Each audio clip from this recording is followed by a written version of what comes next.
नमस्कार बच्चों। आज हम क्षितिज में रसखान के बारे में पढ़ेंगे।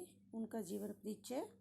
रसखान का जन्म सन 1548 में हुआ माना जाता है।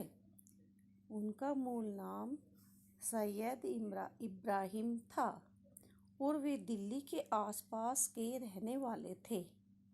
कृष्ण भक्ति ने उन्हें ऐसा मुक्त कर दिया था कि गोस्वामी विट्ठलनाथ से दीक्षा ली और ब्रजभूमि में जा बसे। सन 1628 के लगभग उनकी मृत्यु हुई। कहने का क्या तात्पर्य है कि रसखान का जो जन्म है वो 1548 में हुआ था और उनका मूल नाम सैयद इब्राहिम था।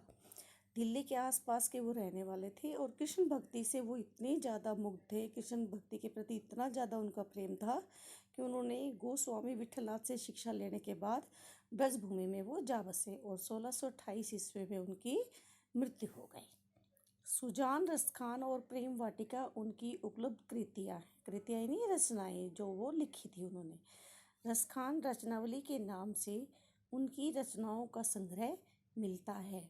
प्रमुख कृष्ण भक्ति कवि रसखान की अनुरक्ति न केवल कृष्ण के प्रति प्रकट हुई है बल्कि कृष्ण भूमि के प्रति भी उनका अनुनय अनुराग व्यक्त हुआ है। अनुराग होता है प्रेम और अनुरक्ति भी होता है प्रेम, कि कृष्ण के प्रति उनकी जो भक्ति थी, उनका जो प्रेम था वो उनकी रचनाओं में मिलता है। उनके काव्य में कृष्ण के रूप माधुरी, ब्रज महिमा, राधा कृष्ण के प्रति लीलाओं का मनोहर वर्णन मिलता है। मतलब कहने का क्या है यहाँ, इसका तात्पर्य है कि जो उनके काव्य हैं, जो उनकी रचनाएं हैं, उनमें कृष्ण के प्रति, कृष्ण के रूप के प्रति प्रेम, उनका रूप सौंदर्य, ब्रज की महिमा और राधा कृष्ण की लीलाओं का वर्णन मिलता है। वे अपने प्रेम की तन्मयता, भाव विहीनता और आसक्ति के उल्लास के लिए जितने प्रसिद्ध हैं, उतने ही अपनी भाषा की मार्मिकता, शब्द चयन और व्यंजक शैली के लिए प्रसिद्ध थे। उनके यहाँ ब्रज भाषा का अत्यंत सरस और मनोरम प्रयोग मिलता है, जिसमें जरा भी शब्द आडंबर नहीं है। शब्दों का आडंबर मतलब शब्दों का दिखावा नहीं है। जो उन्होंने लिखा है वो उन्होंने महसूस किया है, उसमें सरज है, मनोहर है, मनोरम है और कोई भी दिखावा या आडंबर नहीं है। यहाँ संकलित पहले और दूसरे सवैये में कृष्ण और कृष्ण भूमि के प्रति कवि का अन्य समर्पण भाव व्यक्त हुआ है।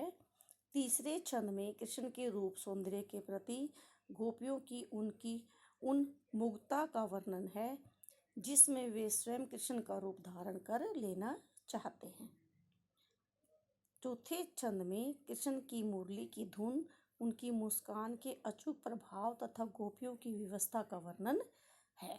कहने का तात्पर्य है इस जो पहरे में कि हमारे जो पाठ में, हमारी जो पुस्तक है, इसके सवैये पाठ में 4 सवैये हैं, जिसमें पहले और दूसरे सवैये में कृष्ण और कृष्ण भूमि की जो कृष्ण से संबंधित जो भूमि है, ब्रज भूमि, गोकुल भूमि, उसका प्रेम और उनके समर्पण भाव को दर्शाया है।